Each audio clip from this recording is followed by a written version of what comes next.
আল্লাহ বলেন ইয়া আইয়ুহাল্লাযীনা আমানু কুতিবা আলাইকুমুস সিয়াম কামা কুতিবা আলাল্লাযীনা মিন ক্বাবলিকুম লাআল্লাকুম তাত্তাকুন।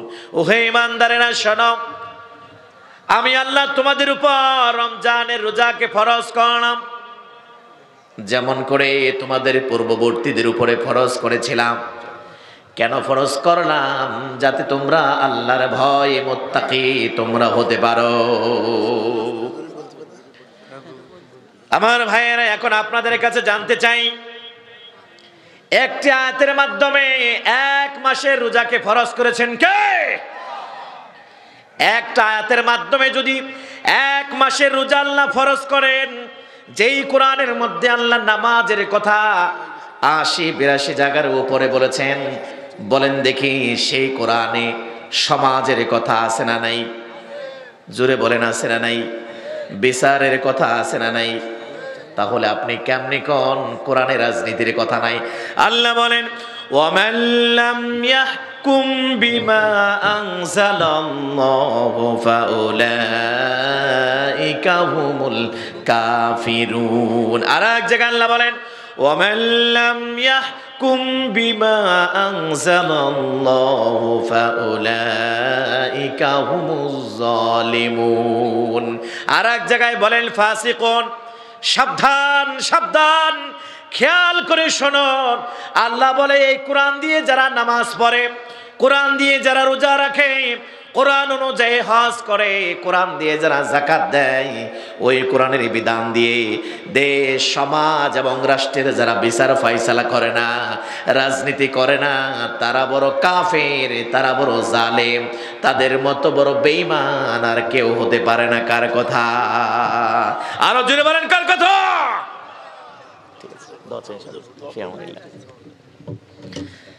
এখন আপনারাই বলেন, এই যে আমি 3টা আয়াত আপনাদের নিকট বললাম, তার মানে কোরআনের মধ্যে রাজনীতির কথা আছে না নাই? আল্লাহ বলে ওয়ানাজ্জালনা আলাইকাল কিতাবা তিবয়ানাল লিকুল্লি শাই। এমন একটি কোরআন নাজিল করলাম তোমাদের নিকট, এমন কোনো বিধান নাই, এমন কোনো বিষয় নাই যেই বিষয়ে আমি আল্লাহ কোরআনের মধ্যে বর্ণনা করি নাই। কোন সুবহানাল্লাহ। আল্লাহ কয় কোরআনে সব আছে, আর আপনি আর আমি কই কোরআনে রাজনীতি নাই। তার মানে বোঝা গেল আমার ইমানের মধ্যে ভেজাল আছে না নাই? জোরে বলেন আছে না নাই? আল্লাহ বলে সব আছে। তুমি যদি হেদায়েত চাও তাও আছে, তুমি যদি কল্যাণ চাও তাও আছে। ও মুসলিম, তুমি যদি সুসংবাদ চাও কোরআনে তাও দান করেছেন কে? এই জন্য আল্লাহ অপর জায়গায় সুন্দর করে কোরআনের মধ্যে বলেন ইন্না হাযাল কুরআনি হাবলুল্লাহ ওয়া হুয়ান নূরুল মুবিন ওয়া শিফাউন নাফি' আকাদুল লিমান তুমসিকা বিহি ওয়া নাজাতুল লিমান তাবি'আহু। আল্লাহু আকবার বলেন। আল্লাহ বলেন ইন্না হাযাল কুরআনি হাবলুল্লাহ, নিশ্চয় কুরআন এমন একটা তোমাদের জন্য শক্ত রশি, এই রশিকে তোমরা মজবুত ভাবে আঁকড়ে ধরো। এটা হলো তোমার চলার একমাত্র আলো। এই কোরআন হলো তোমাদের মুক্তির একমাত্র ঔষধ। এই কোরআন হলো তুমি জান্নাতি না জাহান্নামী তার জন্য দলিল। কিয়ামতের ময়দানে এই কোরআন হবে তোমার জন্য নাজাতের বড় ওসিলা। সুবহানাল্লাহ বলবেন না? তাও আর একটু আস্তে বলেন সুবহানাল্লাহ। আবার যদি কেউ শুনে ভালাই বুঝেন নাই। এবার একটু তাফসিরে মন দেন। আল্লাহ বললেন কোরআন নামক একটা রশিকে শক্ত করে ধরতে। আল্লাহ বললেন কোরআন নামক এক রশি ধরতে, আর আমরা বাদ দিয়ে ধরলাম 8 রশি। কথা কোন ঠিক কিনা? আল্লাহ ধরতে বলছে কয় রশি? জোরে বলেন কয় রশি? আল্লাহ কয় তোমরা ইসলাম ধরো, কোরআনের বিধানকে ঐক্যবদ্ধভাবে ধরো।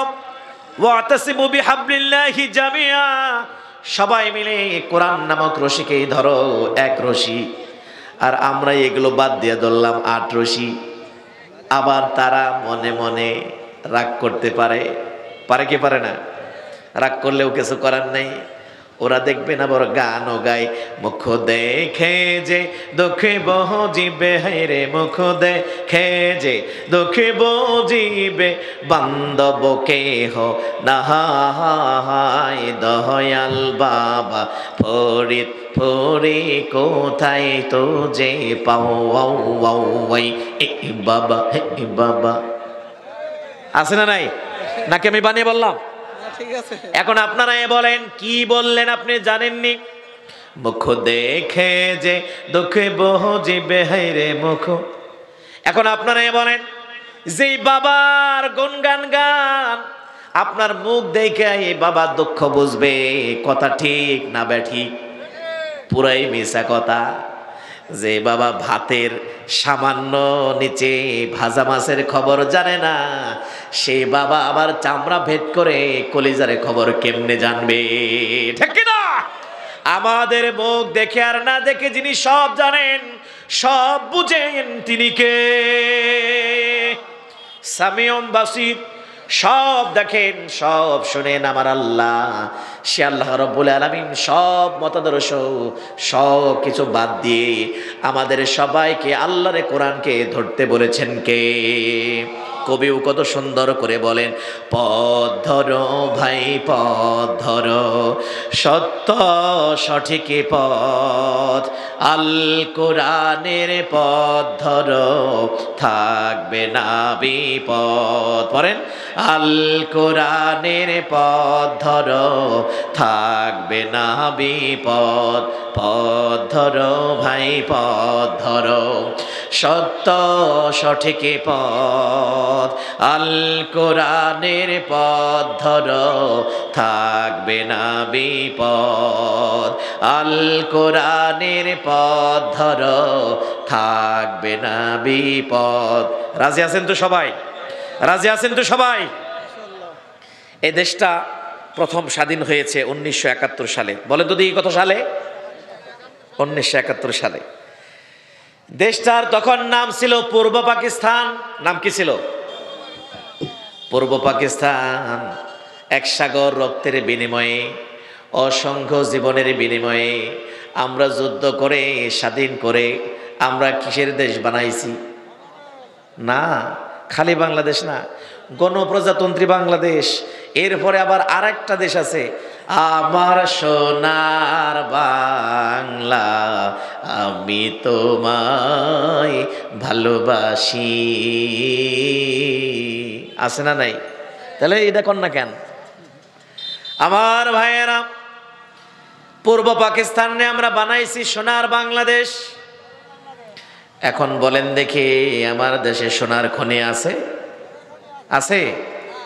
যারা আমাগো বাপদাদারা স্বাধীন করছে, তারা এবার আফসোস করে বলছে, কত দেশের মানুষ যুদ্ধ কইরা জীবন দিয়া দেশ স্বাধীন কইরা সোনার খনি পায়, আর আমগো বাপদাদারা কিসের খনি পাইছে?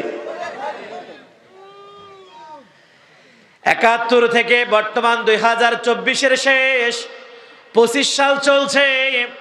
বলেন দেখি, সামনেও কি এদেশে কোনো সোনা ফলার সম্ভাবনা আছে? জোরে বলেন, আছে? শুরু হয়ে গেছে। কোরআনের মধ্যে কোনো রাজনীতি নাই, আমরা কোনো ধর্মীয় রাজনীতি চাই না, এই সেই। তার মানে বোঝা গেল আগে আবার আমরা নতুন করে সেই পিছনের দিকেই যাচ্ছি। কথা বলেন ঠিক কিনা? আমি আপনাদের কাছে জানতে চাই, লাঙ্গল ঝরার কলারোয়াবাসী, 1971 থেকে 2024 5 আগস্ট পর্যন্ত আমরা স্বাধীনতার জন্য জীবন দিয়েছি, ভাষার জন্য জীবন দিয়েছি, বৈষম্যের জন্য জীবন দিয়েছি। এরপরেও কি কোনো গ্যারান্টি আছে দেশে কোনো বৈষম্য হবে না? জোরে বলেন, কোনো গ্যারান্টি কি আছে? কেউ দিতে পারবে না। কারণ ঘুইরা ফিরা খালাতো ভাই, মামাতো ভাই, চাচতো ভাই, তারাই। কথা কোন ঠিক কিনা? কিন্তু এদেশের মানুষ জানে। বলেন দেখি আওয়াজ দিয়ে, আমাদের রব যিনি, তিনি কে? কয়জন? তার কোরআনের বিধান কয়টি?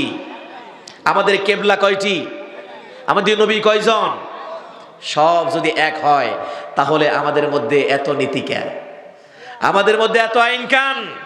আমরা কখনো পাকিস্তান ধরি, আমরা কখনো ইন্ডিয়া ধরি, আমরা মানছি ব্রিটিশদের তৈরি করা আইন, আমরা মানছি বাপদাদাদের তৈরি করা আইন, আমরা মেনেছি আওয়ামী লীগের আইন, আমরা মানি বিএনপির আইন।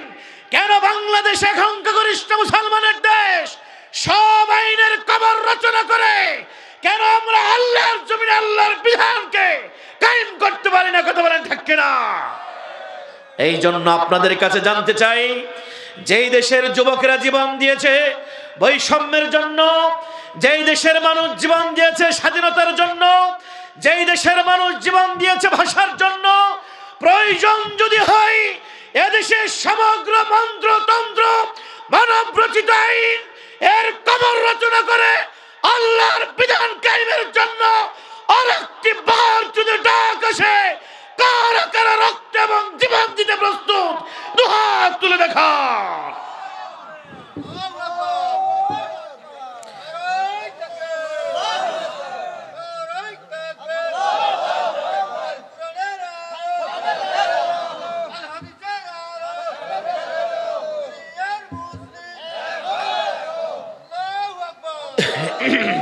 আল্লাহ কবুল করুক, সকলে বলে আমিন। আমার ভাইয়েরা, আল্লাহ কয় এমন একটি কোরআন নাজিল করলাম যেই কোরআনে আমি আল্লাহ সব বর্ণনা করে দিয়েছি। এবার আমি আপনাদের কাছে জানতে চাই, যেই কোরআনে নামাজ আছে, যেই কোরআনে রোজা আছে, যেই কোরআনে হজের কথা আছে, যেই কোরআনে যাকাতের কথা আছে, সেই কোরআনে সমাজ, দেশ এবং রাষ্ট্রের কথা আছে না নাই? এগুলো আগেই যারা সাবধান হয়ে যাচ্ছে, কেন সাবধান হয়ে যাচ্ছে তা জানেন? এই কোরআনে চোরের বিচার আছে, কিন্তু এই কোরআনে চুরি করার অনুমতি নাই। কথা কোন ঠিক কিনা? কাজা কাফারা কেমনে উঠাইব? বুঝেন নাই কথা? কোরআন দিয়ে রাজনীতি হবে না, কারণ কোরআনের রাজনীতি যদি এদেশে একবার কায়েম হয়ে যায়, এদেশের সমগ্র চোর বাটপার দুর্নীতিবাজদের মুখের মধ্যে থাপ্পড় লাগবে। কথা বলেন ঠিক কিনা? এদেশে যত টাকা চুরি হয়েছে, এই যে একটু আগেও আপনারা বক্তব্য শুনতেছিলেন, 2 কোটি টাকার মামলায় একটা বৃদ্ধ মহিলাকে বারবারের প্রধানমন্ত্রী, তাকে কতদিন যাবত শাস্তি দেওয়া হচ্ছে। কে শাস্তি দিচ্ছে? যে মাত্র রামপাল বিদ্যুৎ কেন্দ্র থেকে 36,000 কোটি টাকা চুরি করছে, যে কিনা পদ্মা সেতু নির্মাণ করতে গিয়ে মাত্র 20,000 কোটি টাকা চুরি করছে। কোন সুবহানাল্লাহ, নাউজুবিল্লাহ বলেন। আর গুলা বাদই দিলাম, 2 জায়গার 2 প্রকল্প। তার মানে চোরের মার বড় গলা, চোরের মার বড় গলা। এগুলোর সবকিছুর কবর রচনা হবে। কোরআন যদি দেশে শাসন কায়েম হয়, কোরআনের নীতি, কোরআনের আইন যদি বাস্তবায়িত হয়, এই সমস্ত চোর বাটপাটদের স্থায়ী কবর রচনা হবে, স্থায়ী বৈষম্য মুক্ত সোনার বাংলাদেশ হবে। আপনারা কি চান? অবশ্যই আমরা চাই। আল্লাহ রাব্বুল আলামিন বলেন, ও দুনিয়ার গোলামেরা, যেই কোরআন তোমাদের নিকট নাজিল করলাম, সেই কোরআনের মধ্যে আমি আল্লাহ রাব্বুল আলামিন সবকিছু বর্ণনা করে দিয়েছি। এই কোরআন শক্ত করে তোমরা যদি ধরতে পারো, এই কোরআনের বিধান, এই কোরআন দিয়ে যদি তোমাদের জীবন, তোমাদের পরিবার, তোমাদের সমাজ যদি চালাতে পারো রে বান্দা, ভুল ত্রুটি মানুষের হতেই পারে। একবারে ভুল যদি কোনো মানুষ দুনিয়ার জমিনে করে, এই কোরআনের বিধান দিয়ে যদি দুনিয়ার জমিনে তার বিচার ফয়সালা হয়, পরকালে আমি আল্লাহ সেই বিচার আর দ্বিতীয়বার করব না। এদেশের মানুষের বর্তমানে প্র্যাকটিক্যাল কিছু বাস্তব ওয়াজ শোনানো দরকার।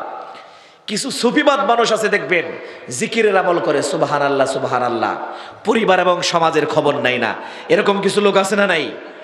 কয় হুজুর আমি কোনো রাজনীতি ফাজনীতির মধ্যে নাই, উনি জান্নাতে যাওয়ার জন্য তেরিসের রাস্তা খুঁজতেছে। আমার ভাইয়েরা, অথচ আল্লাহ রাব্বুল আলামিন এই কোরআনকে করেছেন সার্বজনীন, এই কোরআনকে করেছেন কমপ্লিট জীবন ব্যবস্থা। এই কোরআন দিয়ে আপনি যাই করবেন, সেটা হাগা হোক, মোতা হোক, খাওয়া হোক, বিচার হোক, মিটিং হোক, মিছিল হোক, সব কাজগুলোকে ইবাদত হিসেবে কবুল করবেন কে? মরতে হবে যখন শহীদি মরণ দিও আমাকে। পড়েন আমিন। আমাকে শহীদ করে সেই মিছিলে শামিল করে নিও, যে মিছিলের নেতা আমির হামজা, খোবায়েবে খাব্বাব, আল্লাহর ছিল যারা অতি প্রিয়, শামিল করে নিও আমাকে শহীদ করে সেই মিছিলে শামিল করে নিও। জোরে বলেন আমিন। মিছিল, আমাদের সমাজের মধ্যে মিছিল আছে না নাই? এখন আমরা তো কম বেশি সবাই মিছিলে যাই, কিন্তু ইসলাম আপনাকে মিছিলের কথাও বলে দিয়েছে আপনি কোন মিছিলে যাবেন। যেই মিছিলে আমাদের নবী রাসূলুল্লাহ ছিলেন, যেই মিছিলে সাহাবায়ে কেরাম ছিলেন, যেই মিছিলে শুহাদায়ে ইজম ছিলেন, সেই মিছিলে আমাদেরকেও যেতে হবে। আমাদের সমাজে বিভিন্ন সময়ে মিছিল আছে না নাই? এক সময় আমরা মিছিলের নাম শুনি, জালো রে জালো, এরকম মিছিল আছে না নাই? আচ্ছা, যেই মিছিলটা শুরুই হয় আগুন জ্বালানোর স্লোগান দিয়ে, আপনারাই বিচার করেন ওই মিছিলটা কি আল্লাহর মিছিল হতে পারে? কোরআনের মিছিল হতে পারে? আর একদিকে মিছিল দেয় জয় বাংলা, আছে না নাই? এখন বলেন দেখি, এটা কি আল্লাহর মিছিল হতে পারে? কোরআনের মিছিল হতে পারে? আর হুজুরগো তো খেয়ে কোনো কাম নাই, তারা কিছু মানুষ নিয়ে মিছিল দেয়, নারে তাকবীর। এই যে আপনারা বললেন আল্লাহু আকবার, তার মানে সবচেয়ে যিনি বড় তিনি কে? মুয়াজ্জিন আল্লাহর পক্ষ থেকে আজান দেয় আল্লাহু আকবার, আর আপনি যেই মিছিলে গেছেন সেই মিছিলের আওয়াজও আল্লাহু আকবার।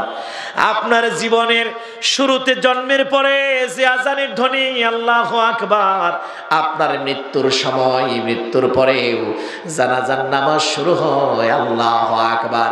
তার মানে আপনার শুরুর স্লোগান, আপনার মাঝের স্লোগান, আপনার নামাজের স্লোগান, আপনার মিছিলের স্লোগান, আপনার বিদায়ী স্লোগান, সব স্লোগান দিয়েছেন কে? যে মিছিলের নেতা আমির হামজা, খোবায়েবে খাব্বাব, আল্লাহর ছিল যারা অতি প্রিয়, শামিল করে নিও আমাকে শহীদ করে সেই মিছিলে শামিল করে নিও। জোরে বলেন আমিন। সামনে তো ঈমান বিক্রির মৌসুম আসতেছে। ঈমান বিক্রি বুঝেন তো? এই যে একটু আগে শুরুতেই বলছিলাম আলোচনার, যে ঈমানের দাম আল্লাহর কত। আল্লাহ তো আমাদেরকে মানুষ বানিয়েছেন। কি বানিয়েছেন? মানুষের দাম আছে না নাই? পৃথিবীতে হাজার হাজার মাখলুকাত, তন্মধ্যে আমাদেরকে সব চাইতে সেরা বানিয়েছেন কে? আমরা হলাম আদম। আমরা হলাম আদম সন্তানের সন্তান। আদম আলাইহিস সালামের সন্তান করে শেষ নয়। আল্লাহ বলেন, ওয়ালাকাদ কাররামনা বানি আদম, আমাদেরকে আদম সন্তান বানিয়ে পৃথিবীর সবচাইতে বেশি সম্মান দান করেছেন কে? সে আল্লাহ রাব্বুল আলামিন বলেন, আদম সন্তানই বানাই নাই, শ্রেষ্ঠ সম্মানই তোমাদেরকে দেই নাই, এরপরে আমি আল্লাহ আরো বহু কিছু তোমাদেরকে দান করেছি। আর রহমান আল্লামাল কোরআন খলাকাল ইনসান আল্লামাহুল বায়ান। আল্লাহু আকবার বলেন। কবি বলেন, কে দিল রে লতার মাঝে এত সুন্দর কদু,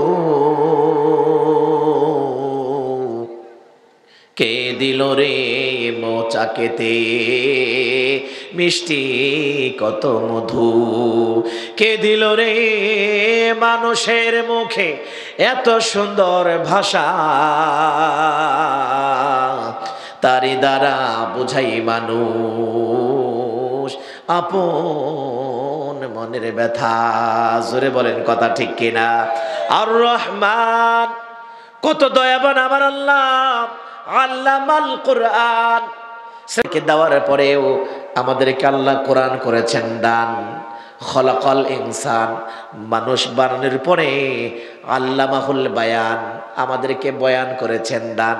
এই মুখ দিয়ে আমি ওয়াজ করি, এই মুখ দিয়ে আমরা আওয়াজ করি, এই মুখ দিয়ে আমরা কোরআন পড়ি, এই মুখ দিয়ে আমরা আজান দেই, এই মুখ দিয়ে আল্লাহর প্রশংসা করি, এই মুখ দিয়ে আল্লাহ রাব্বুল আলামিনের তাকবীর দেই, এই মুখ দিয়ে মিছিল করি, এই মুখ দিয়ে আমি বক্তব্য দেই। কথা বলেন ঠিক কিনা? এখন আমাদেরকে আল্লাহ কোরআন দিলেন, আমাদেরকে আল্লাহ মানুষ বানাইলেন, পৃথিবীর শ্রেষ্ঠ সম্মান আল্লাহ রাব্বুল আলামিন আমাদেরকে দান করলেন। এরপরে আর একটা জিনিস আমাদেরকে দান করলেন, ইমানের মতো শ্রেষ্ঠ নিয়ামত আমাদেরকে দান করলেন কে? ইমানের দাম কত? একজন ইমানদার আল্লাহর কাছে তার কত দাম? এই দুনিয়া 10 বার বিক্রি করলে যেই মূল্য হবে তার চাইতে বড় হাদিয়া আল্লাহ রাব্বুল আলামিন একজন ইমানদারকে দান করবেন। তার মানে সবচেয়ে ছোট্ট যেই জান্নাত একজন ইমানদারকে দিবেন, সেই জান্নাত কেনার জন্য এই দুনিয়া 10 বার বিক্রি করলেও হবে না। তাও সুবহানাল্লাহ বললেন না? তাহলে যেই ইমানের বিনিময় হচ্ছে এই দুনিয়ার 10টার চাইতেও বেশি, সেই ইমানের দাম আছে না নাই? কই আছে? 500 টাকার নোটের সামনে ইমান বিক্রি হয়ে যায়। 1000 টাকার নোটের সামনে ইমান বিক্রি হয় কি হয় না? নির্বাচনের আগের রাত ইমান বিক্রি হয়, হয় কি হয় না? এশারের নামাজের পরে সব প্রার্থীরা দেখবেন বাড়ি বাড়ি বাড়ি বাড়ি গিয়ে দরজার মধ্যে কোরআন আরে কে কয় আমি আইছিলাম একটু সুঙ্গা মার্কা নিয়ে। কি মার্কা? সুঙ্গা মার্কা। সুঙ্গা মার্কার ক্যান্ডিডেট গেছে, হাতের মধ্যে মাশাআল্লাহ একটা লুঙ্গি নিয়ে গেছে। নির্বাচনের আগের রাত, বুঝেন নাই? খালি হাতে হবে না। বেচারা ভিতরের থেকে উনি একটু আশা করেই বের হয়েছে, দেখে যে মাশাআল্লাহ একটা লুঙ্গি, খুশি হয়ে গেছে গা। কয় ভাই আবার এটা আনতে হয় নাকি? এমনি নিয়ত করছি ভোটটা এবার আপনার এই দিব। খেয়াল করেন মাশাআল্লাহ। একটু পরে আরেকজন গেছে, সে গেছে হইল লাঙ্গল মার্কা নিয়ে। কি মার্কা? লাঙ্গল মার্কা নিয়ে। বেচারা বড় চালাক মানুষ, উনি আবার ওই ভাইজানের ভাবি সাহেবের জন্য একটা শাড়ি নিয়ে গেছে। কি নিয়ে? শাড়ি। শাড়ি দেখে তো খুব খুশি যে আমার বাড়িয়ালি, তাকে কেউ কিছু দিল না, উনি আমার বাড়িয়ালির কথাও স্মরণ রাখছে। খুশি হয়ে কয় ভাই এটা না আনলেও পারতেন। এমনি সবাই মিলা মনে মনে আমরা নিয়ত করছি ভোটটা এবার আপনারই দিব। কয়জন রে দিছে? জোরে বলেন কয়জন? কিছুক্ষণ পরে আর একজন গেছে, হ্যাঁ হইল গোলাপ ফুল মার্কা। গোলাপ ফুল মার্কা। হ্যাঁ আবার চিন্তা করছে আমি ওনার জন্য একবারে খালি যাম না, জানি লোকটা পান খায় না, তবে মাঝে মাঝে টান খায়, যার কারণে উনি 1 প্যাকেট বিড়ি নিয়ে গেছে। বুঝেন নাই? নর্মাল নামিয়ে একবারে গুল্লি। দেখে বেচারা তো ভিতর থেকে খুশি হয়ে গেছে। কয় ভাই আমি যে এগুলো খাই আপনি জানেন কেমনে? কয় জানি, মাঝে মাঝে খান। খুব খুশি। কয় না আনলেও পারতেন, ভোটটা এইবার আপনারে দিব কনফার্ম। সবাই মিলে নিয়ত করছি। কয়জন রে দিল? জোরে বলেন কয়জন? ভোটের মালিক কয়টা? মাঝখানে ইমান আছে? এই তো বুঝেন। আল্লাহ বলেন না না, ইমানদার এমন হলে চলবে না। এমন ইমানদার যারা, তারা জান্নাতেও যাবে না। আমি আল্লাহর জান্নাতটা এত বড় সহজ না। আম হাসিবতুম আন তাদখুলুল জান্নাতা ওয়ালাম্মা ইয়ালামিল্লাহুল্লাযীনা জাহাদু মিনকুম ওয়া ইয়ালামাস সাবিরিন। তোমরা কি ধারণা করো হে দুনিয়ার মানুষেরা এমনি এমনি জান্নাতে চলে যাবে, জান্নাত পেয়ে যাবে? না না, আমি আল্লাহ তোমাদেরকে পরীক্ষা করব। কে এই জান্নাতে যাওয়ার জন্য প্রাণান্তকর চেষ্টা করে, প্রাণান্তকর লড়াই করে, সংগ্রাম করে, যুদ্ধ করে। এগুলো করতে গিয়ে বিভিন্ন সময় লাঠি পিটা খেতে হবে, বিভিন্ন সময় হামলার শিকার হতে হবে, বিভিন্ন সময় মিথ্যা মামলার শিকার হতে হবে, বিভিন্ন সময় কারা নির্যাতনের শিকার হতে হবে, বিভিন্ন সময় গোমের শিকার হতে হবে। আমি আল্লাহ রাব্বুল আলামিন তখন দেখব 2 নাম্বার ওই বিপদে আপদে মুসিবতে জান্নাতে যাওয়ার জন্য কারা আমি আল্লাহর উপর ধৈর্য ধারণ করে। ওয়া ইয়ালামাস সাবিরিন। তবে এই 2টা পরীক্ষায় যারা পাশ করবে তারাই আমি আল্লাহর জান্নাতে যাবে। সুবহানাল্লাহ বলেন। এমনি এমনি বর্তমানে যারা জেল খাটে, ইসলামী আন্দোলনের কর্মীরা, ইসলামী আন্দোলনের সিপাহসালারা, তাদের উপরে মিথ্যা হামলা আসে, মিথ্যা মামলা আসে, মিথ্যা ফাঁসি হয়, মিথ্যা রায় হয়, তাদের কোনো আফসোস নাই, কারণ তারা ভালো করেই জানে আমরা যে অপরাধ করেছি এটা দুনিয়ার কোনো সাধারণ অপরাধ নয়। আমরা আল্লাহর বিধানকে মেনে নিয়েছি, মেনে নেওয়ার কারণে আমাদের উপরে এই জুলুম এসেছে। কথা কোন ঠিক কিনা? ওয়ামা নাকামু মিনহুম ইল্লা আইয়ুমিনু বিল্লাহিল আজিজিল হামিদ। আমাদেরকে আল্লাহ সান্ত্বনা দেয়, না না, তোমাদের উপরে এই কঠিন নির্যাতন, কঠিন জুলুম এবং বিপদ আসে একটাই কারণে, কারণ তোমরা একমাত্র মহাপরাক্রমশালী আল্লাহর বিধানকে মেনে নিয়েছো, আর কারো বিধান না। কথা বলেন ঠিক কিনা? এখন আপনারা একটু পরিচয় দেন, আমরা কি মুসলমান না কাফের? আপনারা কি মুসলমান না কাফের? আল্লাহ কয় না, তোমরা এখনো কাফের। কারণ এই দেশটা হলো মুসলমানদের দেশ। কথা বলেন ঠিক কিনা? আমরা তো সবসময় গজল গাই, এই শাহজালালের পণ্যভূমি শাহমাখদুমের বাংলাদেশ, শাহজালালের পণ্যভূমি শাহমাখদুমের বাংলাদেশ, আমাদের অহংকারে গর্বের বাংলাদেশ, আমাদের অহংকারে গৌরবের বাংলাদেশ। আজানের সুরে সুরে এখানেই প্রভাত আসে, শপথের লক্ষ্য তারা এখানেই সন্ধ্যা নামে, এখানেই সন্ধ্যা নামে। ইসাখারে বিপ্লবী সুর মধুর দমনীতে প্রতিশোধ তাই তো জাগে প্রতি ক্ষণে ক্ষণে। জান দেব তো মান দেব না, জান দেব তো মান দেব না, মুক্ত স্বাধীন রাখবো দেশ, আমাদের অহংকারের গর্বের বাংলাদেশ, আমাদের অহংকারের গর্বের বাংলাদেশ। কথা বলেন ঠিক কিনা? এখন এই দেশটা মুসলমানের, কিন্তু 71 সালে স্বাধীন করলাম, 2025 সালে আমরা আগমন করলাম। এখন আপনাদের কাছে জানতে চাই, সংখ্যাগরিষ্ঠ মুসলমানের দেশে, এই দেশে আইন চলে আল্লাহর না মানুষের? জোরে বলেন। সোজা সাপটা কথা, একজন মানুষ ততদিন পর্যন্ত ইসলাম মানতে পারবে না যতদিন পর্যন্ত পরিপূর্ণভাবে সেই দেশে ইসলামের বিধান কায়েম হবে না। কারণ আপনি ইসলাম মানার জন্য ওই দেশে ইসলামী আইন বাস্তবায়ন হওয়ার দরকার আছে না নাই? জোরে বলেন, আছে না নাই? যেমন আপনারা জানেন নবীর সুন্নত মাথায় টুপি দেওয়া কি সুন্নত, মুখে দাঁড়িয়ে রাখা, খাবার শেষে মিষ্টি খাওয়া, রাস্তার ডান পাশে চলা। এখন আপনি রাস্তার ডান পাশে চললেন, ঢাকায় যাবেন, মুখের মধ্যে জিকির, অন্তরের মধ্যে ফিকির, লা ইলাহা। রাস্তায় চললেন, ঢাকার গাড়িতে ওঠার জন্য কলারোয়া গিয়ে কোন পাশে দাঁড়াবেন? রাস্তার ডান পাশে না বাম পাশে? কথা বলেন, ডাইনে না বামে? কই আপনারা সুন্নত আলী?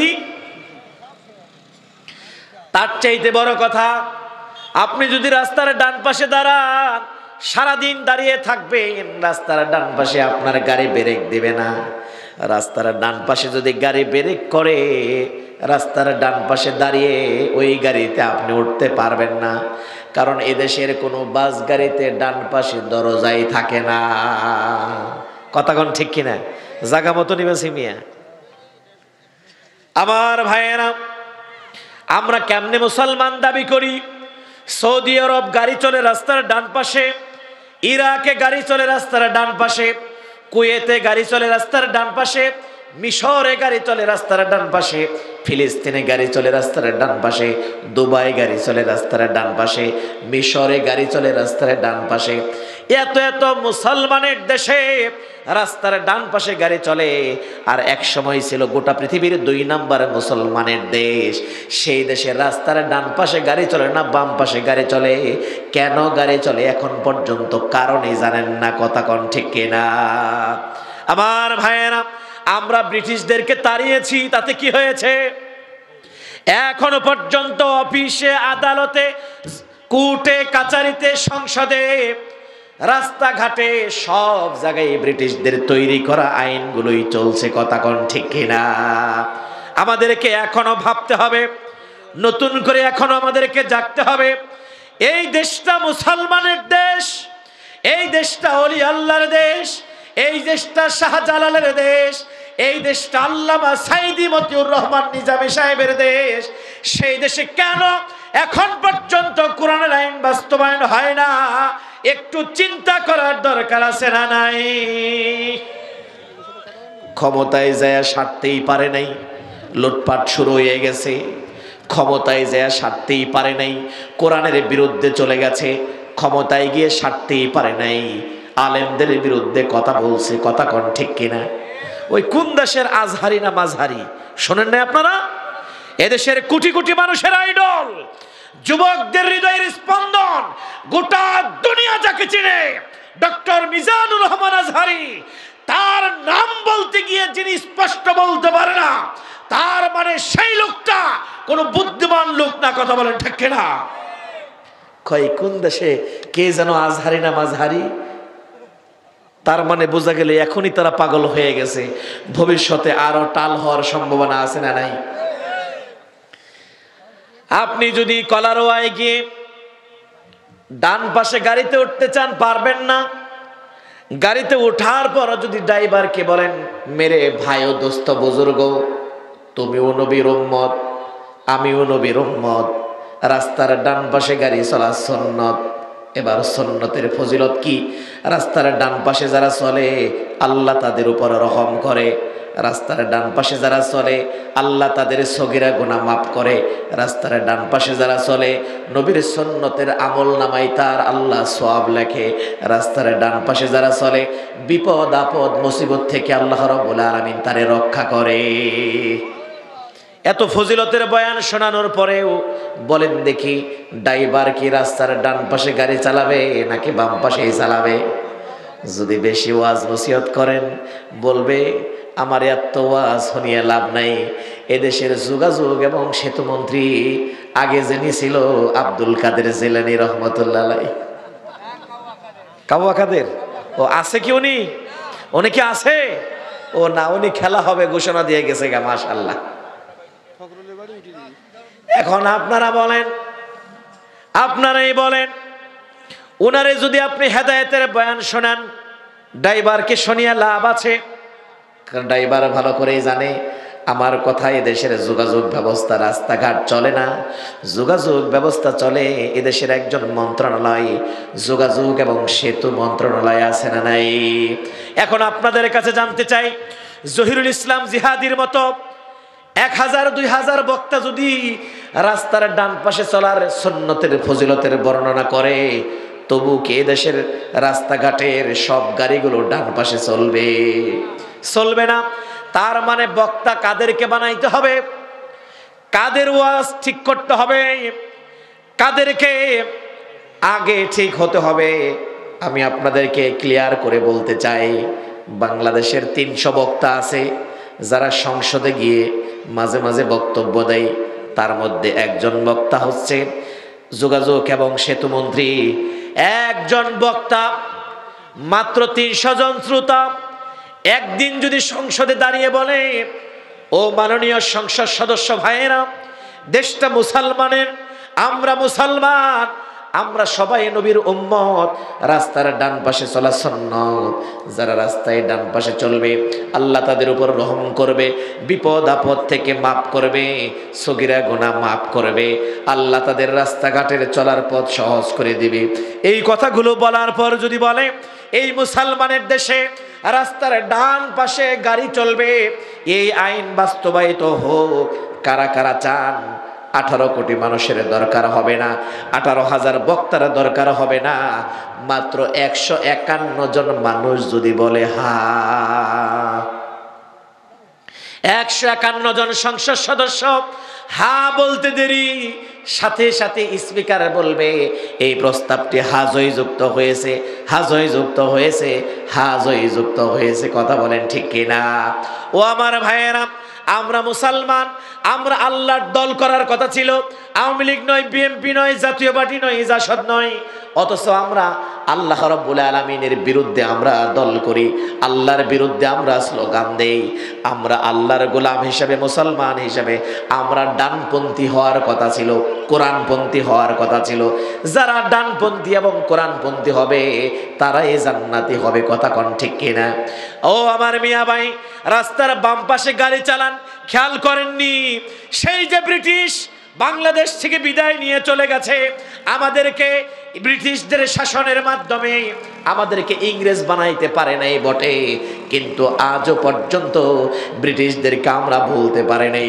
সেই যে ব্রিটিশ শাসন করে আমাদেরকে বামপন্থী বানিয়ে গেছে, ইসলামের বিরুদ্ধে আমাদেরকে দাঁড় করিয়ে গেছে, আজও পর্যন্ত বাংলাদেশ স্বাধীন হয়েছে 53 বছর হয়ে গেল, আমরা এখন পর্যন্ত ডানপন্থী মুসলমান হতে পারলাম না। কথা বলেন ঠিক কিনা? আমার ভাইয়েরা, রাত গভীর হয়ে গিয়েছে, বক্তব্য লম্বা করার সময় নেই। আল্লাহ বলেছেন তোমরা যদি মুক্তি চাও পরকালে, এই দুনিয়ার জমিনে যদি তোমরা শান্তি পেতে চাও, স্থায়ীভাবে তোমাদের সমাজ এবং রাষ্ট্রে বৈষম্য যদি তোমরা দূর করতে চাও, 5 আগস্টের এই বিপ্লবের মাধ্যমে তোমাদের বৈষম্য দূর হওয়ার কোনো গ্যারান্টি নাই।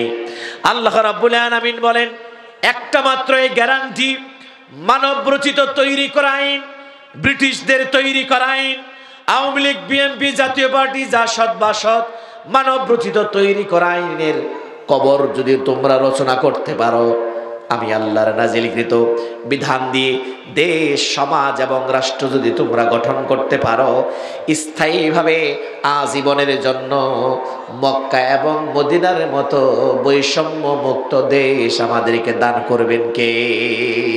আরো জোরে বলেন কে? এই জন্য আগামীতে আমরা ইসলামের পক্ষে থাকবো। রাজি আছেন তো ইনশাআল্লাহ? রাজি আছেন তো ইনশাআল্লাহ? কারা কারা রাজি? লিল্লাহি তাকবীর, নারায়ে তাকবীর, আল কোরআনের আলো।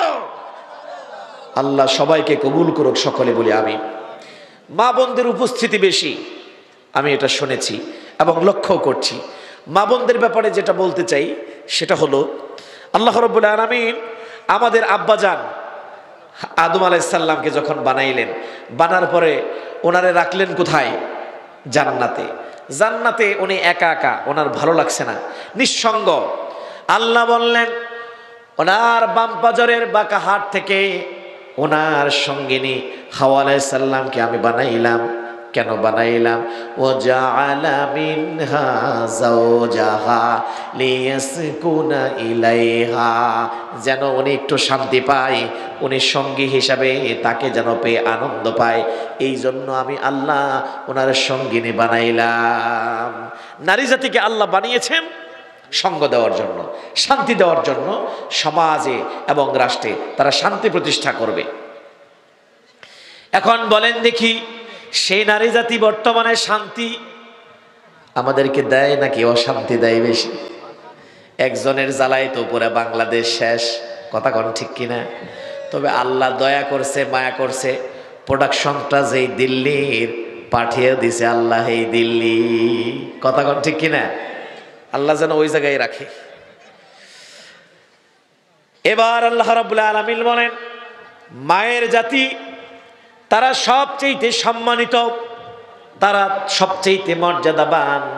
তাদেরকে আল্লাহ রাব্বুল আলামিন এত মর্যাদা দিলেন, নবী 3 বার মাকে মর্যাদা দিয়ে 4র্থবার বাবার কথা বললেন। তার মানে কি আমরা ছোট হয়ে গেলাম? না। অপর জায়গায় আল্লাহ বলেন, আর রিজালু কাওয়ামুনা আলান নিসা, নারীর সম্মান যত বেশি থাকুক, মর্যাদা বেশি থাকুক, নারীরা কখনোই পুরুষদেরকে চালাতে পারবে না, পুরুষরাই চালাবে নারীদেরকে। কথা কোন ঠিক কিনা? কেমনে ঠিক হইল? 116 বছর চালাইলো কারা? নারীরা। তার মানে আমরা আল্লাহর বিরুদ্ধে চলে গেছি। কথা কোন ঠিক কিনা? ভাবনীরা নাই, শান্তি কেন নাই রে দুনিয়ায়, গজব কেন রে দুনিয়ায়। নারীরা কয়ে স্বাধীন হলাম, পুরুষের আর দরকার নাই, পুরুষ দিয়া কি করিব, নিজের কামাই নিজে খাই, বিমান হতে শুরু করে হোন্ডা সাইকেল সব চালাই। ভাবনীরা লাই, শান্তি কেন নাই রে দুনিয়ায়, গজব কেন রে দুনিয়ায়। কথা কোন ঠিক কিনা? 16 বছর যেন আমাদের দেশে একটা গজবই ছিল। কথা কোন ঠিক কিনা? সত্য কথার ভাত নাই, সত্যের পক্ষে মানুষ নাই, সত্যের কোনো আওয়াজ নাই, মিথ্যা হামলা, মিথ্যা মামলা, গুম খুনের কোনো অভাব নাই। কথা কোন ঠিক কিনা? আহা, সিলেটের একজন নেতা ছিল ইলিয়াস আলী সাহেব। ওনার বাড়িতে গেলেন, ওই যে শান্তি কেন নাই রে দুনিয়ায়, ওনার বাড়িতে গেলেন আমাদের খালাম্মা, গিয়ে ওনার সন্তানকে কুলে নিয়ে সান্ত্বনা দিচ্ছেন, আহারে তোমার আব্বা পাও না। তখনও তিনি জানেন সে কোথায় আছে। কথা কোন ঠিক কিনা? সে বেঁচে আছে নাকি মারা গেছে, নাকি পতেঙ্গাতে তাকে টুকরো টুকরো করে পানির মধ্যে ফেলে দেওয়া হয়েছে, তাও জানেন। তার মানে কত বড় একটা জুলুমের মধ্যে আমরা এদেশের মানুষ ছিলাম। কথা কোন ঠিক কিনা? ওয়ায়ামুদ্দুহুম ফি তুগয়ানিহিম ইয়ামাহুন। আল্লাহ বলছেন, জুলুম যখন আসবে তখন তোমরা হতাশ হবে না। জালেমদের মেয়াদকে, ক্ষমতাকে আমি আল্লাহ যে বাড়িয়ে দেই, তোমরা হতাশ হবে না। এই বাড়ানোর পেছনে কারণ হচ্ছে আমি দেখতে চাই তারা ক্ষমতা পেয়ে কত অন্যায় আর অপরাধ করতে পারে। সীমা যখন ছাড়িয়ে ফেলবে, আবার বিলের মতো পাখি নয়, ল্যাংটা পোলাপানদেরকে দিয়ে ঝাড়ু পিটা করে তাদেরকে বিদায় করব। কথা বলেন ঠিক কিনা? তাই যেন হয়েছে। আমার ভাইরা, অনেক রাত হয়ে গিয়েছে, আপনারা উপস্থিতিও খুব কম ছিলেন, যার কারণে আমি আর আপনাদেরকে লম্বা টাইম আলোচনা করে কষ্ট দিতে চাচ্ছি না। অল্প সময়ের মধ্যে আমরা যে আলোচনা করলাম, আসুন ভাই আমরা কোরআনের দিকে আসি। আমরা যা করব আমরা কোরআন দিয়ে করব। আপনি কোরআন দিয়ে যা করবেন তার মধ্যেই শান্তি, পরকালীন মুক্তি। কোরআনের মধ্যে শয়তানের নাম আছে না নাই?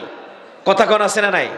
আউযু বিল্লাহি মিনাশ শাইতানির রাজিম। তার মানে কোরআন অনুযায়ী আপনি যাই করবেন তাই সওয়াব। শয়তানের নাম যদি কোরআনের আয়াত দেয়া পড়েন তবু সওয়াব আছে না নাই? একটা কথা আপনি মনে রাখবেন, মসজিদ কার ঘর? পৃথিবীর শ্রেষ্ঠ ঘর। মসজিদে ঢোকার দোয়া আছে না নাই? আমরা প্রতিদিন যে হাগু দেই, টয়লেট করি, এই পায়খানায় ঢোকার দোয়া আছে না নাই? তার মানে পৃথিবীর সর্বশ্রেষ্ঠ মালিকের ঘর, সেই ঘরে ঢোকার দোয়াও আছে ইসলামে। আবার সবচেয়ে নিম্নমানের টয়লেট ঘর, সেই ঘরে ঢোকার দোয়াও আছে ইসলামে। কথা বলেন ঠিক কিনা? সারি কাটার নিয়ম আছে, চুল কাটার নিয়ম আছে, মুছ কাটার নিয়ম আছে, টুপি পরা, পাঞ্জাবি পরা, জামা পরা, জুতা পরা, সবকিছুর নিয়ম যে ইসলাম আপনাকে দিয়েছে। আপনি কিভাবে ভাবেন সেই ইসলামে রাজনীতি নাই, সেই ইসলামে বিচার ব্যবস্থা নাই, সেই ইসলামে সংস্কৃতি নাই, সেই ইসলামে শিক্ষানীতি নাই, সেই ইসলামে পররাষ্ট্রনীতি নাই। এক কথায় কমপ্লিট করে দিয়েছেন ইসলাম। উদখুলু ফিস সিলমি কাফা আল ইয়াউমা আকমালতু লাকুম দীনাকুম ওয়া আতমামতু আলাইকুম নিআমাতি। আসুন আমার ভাইরা, পরিপূর্ণ নিয়ামতে ভরপুর ইসলামের মাঝে আমরা ডুব দেই। কোরআন দিয়ে জীবন গড়ি, সমাজ গড়ি, আল কোরআন দিয়ে দেশ গড়ি। আল্লাহ রাব্বুল আলামিন তৌফিক দান করুন। সকলে বলি আমিন।